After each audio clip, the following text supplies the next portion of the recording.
Saat ini dunia sedang menyaksikan konflik geopolitik yang diselesaikan menggunakan kekuatan militer. Ketegangan yang melibatkan Amerika Serikat dan Israel di satu sisi, serta Iran di sisi lain, menunjukkan dinamika hubungan internasional yang syarat dengan kepentingan strategis, dominasi keamanan regional, serta persaingan kekuatan global. Dalam meningkatnya eskalasi aksi militer tersebut membawa kepada pemahaman kolektif yang kritis bahwa penggunaan kekuatan militer yang saat ini terjadi telah mengabaikan prinsip penghormatan terhadap kedaulatan negara, memperlihatkan dominasi negara tertentu atas negara lain, mengabaikan peran lembaga multilateral dalam mencegah konflik yang lebih luas, serta kegagalan sistem keamanan global yang tidak lagi mampu menjamin keseimbangan kepentingan antar negara.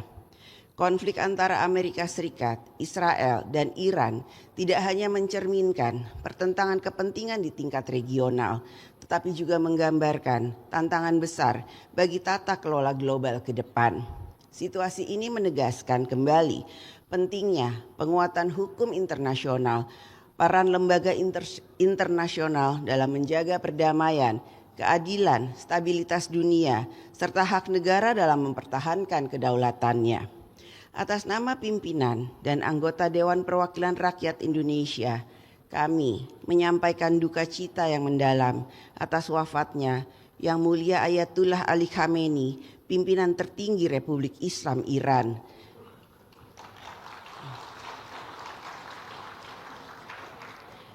yang gugur dalam serangan militer Israel dan Amerika Serikat terhadap wilayah Iran pada tanggal 28 Februari 2026. Indonesia sebagai negara yang menjunjung tinggi prinsip kemerdekaan, perdamaian abadi, dan keadilan sosial menyampaikan simpati yang mendalam kepada seluruh rakyat Iran yang tengah menghadapi masa sulit ini.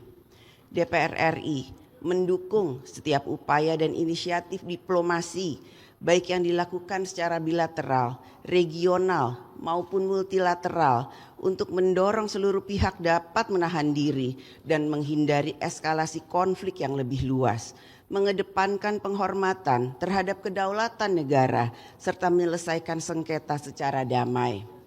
DPR RI mendesak Perserikatan Bangsa-Bangsa untuk mengambil peran serta bertindak dalam menjaga penghormatan terhadap hukum internasional, perlindungan terhadap masyarakat sipil, serta komitmen bersama menjaga perdamaian dan stabilitas global. DPR RI juga menegaskan bahwa pemerintah Republik Indonesia harus terus menjalankan politik luar negeri bebas aktif dalam menjaga kepentingan nasional secara bijaksana, konsisten, dan konstruktif dalam merespon dinamika geopolitik global yang berkembang. Sidang Dewan yang terhormat, pada masa persidangan ini DPR RI bersama pemerintah akan terus menyelesaikan agenda program legislasi nasional dan penyelesaian pembahasan terhadap sejumlah rancangan undang-undang. Undang-undang yang dibentuk sebagai instrumen negara dalam memastikan terwujudnya ketertiban umum, tercapainya kesejahteraan rakyat, terjaganya kepentingan publik, serta terbangunnya akuntabilitas penyelenggaraan kekuasaan negara. DPR RI dan pemerintah dalam membentuk suatu undang-undang dibutuhkan komitmen yang sama, yaitu mengutamakan kepentingan nasional di atas kepentingan kelompok, kepentingan sektoral maupun jangka pendek. Pembentukan undang-undang tidak dapat semata-mata didasarkan pada pertimbangan popularitas, kebijakan, atau tekanan opini sesaat. Legislasi harus berpijak pada prinsip kehati-hatian, rasionalitas kebijakan, serta pertimbangan jangka panjang yang ikut mempertimbangkan stabilitas negara, kepastian hukum, dan keberlanjutan. Dampak dari konflik geopolitik yang sedang terjadi di Timur Tengah akan mempengaruhi stabilitas ekonomi global, termaksud perekonomian Indonesia. Hal ini akan mempengaruhi harga minyak, harga transportasi, harga barang, nilai tukar rupiah terhadap dolar Amerika Serikat, rantai perdagangan, pertumbuhan ekonomi, serta ketahanan fiskal dalam menjalankan pembangunan. Dalam situasi perekonomian tersebut dan pada saat yang sama, rakyat masih harus terus menaruh harapan besar agar negara hadir dalam menciptakan lapangan kerja, meningkatkan penghasilan rakyat, meningkatkan akses rakyat untuk mendapatkan pelayanan pendidikan dan kesehatan, serta memperkuat ekonomi kerakyatan. Dalam konteks tersebut, maka DPR RI akan memastikan bahwa kemampuan fiskal APBN tahun anggaran 2026 tetap dapat menjaga dan mempertahankan derajat kehidupan rakyat, kesejahteraan rakyat tidak turun kelas. Oleh karena itu, politik anggaran pemerintah harus dapat menjaga ketahanan fiskal yang dapat memastikan bahwa rakyat tetap mendapatkan jalan menuju kesejahteraannya, mendapat pekerjaan, penghasilannya meningkat, mendapatkan pelayanan umum yang berkualitas, merasa aman dan tentram. Sidang Dewan yang terhormat, fungsi pengawasan DPR RI akan diarahkan untuk meningkatkan kinerja pemerintah, menjalankan undang-undang dan pembangunan nasional. Berbagai isu strategis yang menjadi perhatian masyarakat dan penting menjadi perhatian pemerintah untuk menyelesaikannya antara lain: 1. Perlindungan data masyarakat dalam perjanjian transfer data Republik Indonesia dan Amerika Serikat. 2. Evaluasi kinerja aparat penegak hukum. 3. Pasokan, distribusi dan stabilitas harga pangan menjelang Idul Fitri. 4. Kesiapan transportasi lebaran terkait dengan ketersediaan bahan bakar, keterjangkauan harga moda transportasi dan infrastruktur. 5. Penyelenggaraan Koperasi Merah Putih. 6. Mitigasi penyelenggaraan umroh akibat situasi geopolitik di Timur Tengah. 7. Evaluasi program beasiswa Lembaga Pengelola Pendidikan atau LPDP. 8. Rehabilitasi dan rekonstruksi daerah pasca bencana. 9. Akses bantuan hukum bagi masyarakat miskin. Dan 10. Penguatan pengamanan perbatasan guna mencegah kejahatan transnasional dan tindak pidana perdagangan orang atau TPPO. Keseriusan pemerintah dalam menindaklanjuti rekomendasi DPR RI atas berbagai permasalahan tersebut merupakan bentuk akuntabilitas konstitusional dalam hubungan kelembagaan antara legislatif dan eksekutif.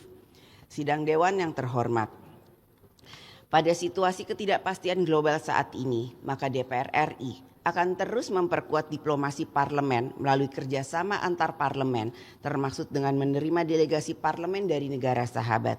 Di tengah meningkatnya ketegangan geopolitik global, khususnya konflik Amerika Serikat, Israel dan Iran, DPR RI menegaskan pentingnya deeskalasi dan penyelesaian konflik melalui dialog, diplomasi serta penghormatan terhadap hukum internasional dan perlindungan kemanusiaan. AIPA Caucus 2026 yang akan diselenggarakan di Indonesia dapat menjadi momentum dalam memperkuat peran diplomasi Parlemen Indonesia untuk mendorong solidaritas kawasan dan menjaga stabilitas regional. DPR RI akan terus mengambil peran dalam ikut memperkuat kebijakan politik luar negeri Indonesia untuk mendorong perdamaian dunia, tata dunia yang lebih adil bagi semua, sejalan dengan prinsip politik luar negeri bebas aktif. Sidang Dewan yang terhormat, tibalah saatnya kita memasuki masa persidangan untuk menjalankan fungsi konstitusional dalam mewujudkan kesejahteraan rakyat. Dengan mengucapkan Bismillahirrahmanirrahim atas nama pimpinan DPR RI, dengan ini saya mengumumkan kepada seluruh rakyat Indonesia bahwa masa sidang 4 tahun sidang 2025-2026 dimulai sejak hari Selasa tanggal 10 Maret 2026 sampai dengan tanggal 21 April 2026. Kepada anggota DPR yang terhormat, kami menyampaikan selamat bekerja memperjuangkan kesejahteraan rakyat. Mari kita jalankan fungsi kedaulatan ini dengan penuh amanah dan sebaik-baiknya. Semoga Allah Subhanahu wa Ta'ala, Tuhan yang Maha Esa, memberikan rahmat dan bimbingannya kepada kita semua. Terima kasih. Wassalamualaikum warahmatullahi wabarakatuh. Om Santi, Santi, Santi, Om. Mbak Puan, saya nanya dari CNN buat Mbak Puan dan Kang Saan, ini terkait dampak konflik Iran. Ini kan beberapa dampaknya, salah satunya harga minyak dunia ini mulai naik sekitar 25%, kemudian juga harga dolar juga harga rupiah juga menembus harga tertinggi yaitu 17.000. Bagaimana tanggapan dari DPR sendiri?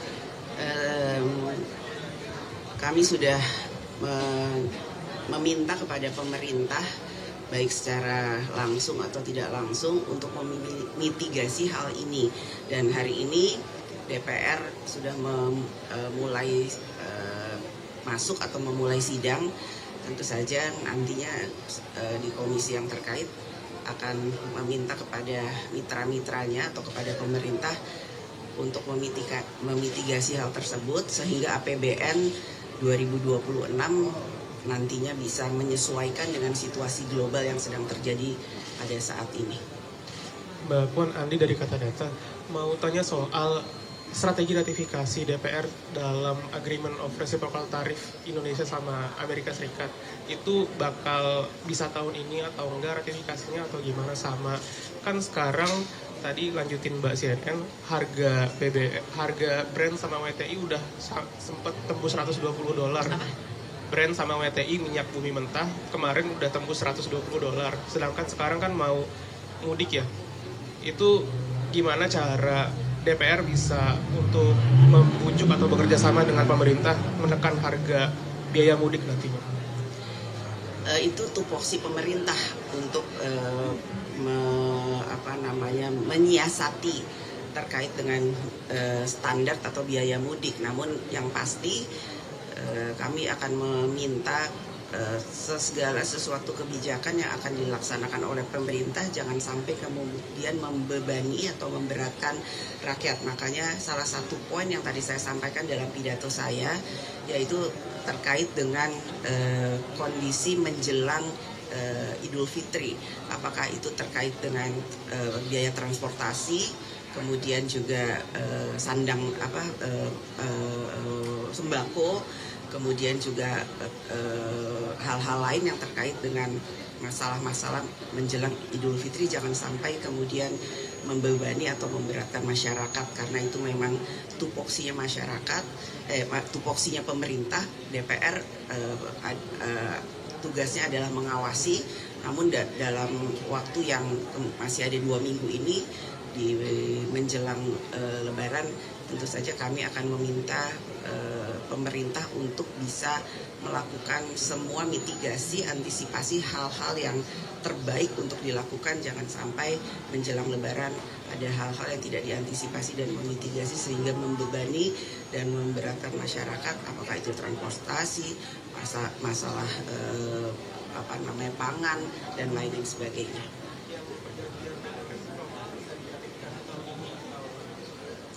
Yang pertama, kita harus melihat dahulu apa saja terkait dengan hal-hal yang sudah disepakati antara pemerintah dengan pemerintah Amerika, dan penjelasan tersebut tentu saja harus dibuka secara detail, dan tentu saja apakah itu resiprokal atau tidak saya tidak tahu karena kita juga belum dapat penjelasannya secara detail dari kementerian terkait.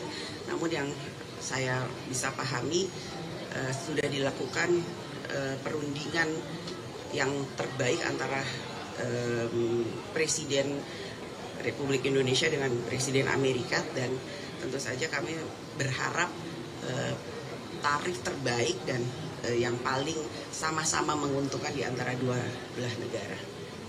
Ya. Izin, saya Tria dari Kompas.com, izin minta tanggapan dari pimpinan DPR terkait dengan kembali terjadinya OTT kepala daerah. Pada hari ini kabarnya Bupati Sarandi Bengkulu itu dikenal OTT. Ini kan terjadi beberapa waktu terakhir ya, sebelumnya juga ada beberapa bupati. Mungkin ada catatan dari DPR terkait dengan OTT ini. Kemudian juga terbaru pemerintah membatasi pensos untuk anak-anak di bawah 16 tahun. Mungkin dari DPR ada catatan sendiri bagaimana implementasinya supaya benar-benar berjalan efektif, Mbak. Terima kasih. Melalui komisi terkait, DPR mendukung apa yang sudah dilakukan oleh kementerian terkait untuk membatasi medsos untuk anak-anak. Saat ini baru untuk umur 16, tentu saja ke depannya kami berharap juga bisa dibatasi untuk umur-umur yang lain, karena itu juga sudah dilakukan oleh negara-negara yang lain. Karena saat ini kebebasan medsos yang terlalu kebablasan tentu saja untuk anak-anak mungkin kurang baik juga bagi anak-anak, jadi hal itu harus dievaluasi kembali. Dan apa lagi tadi?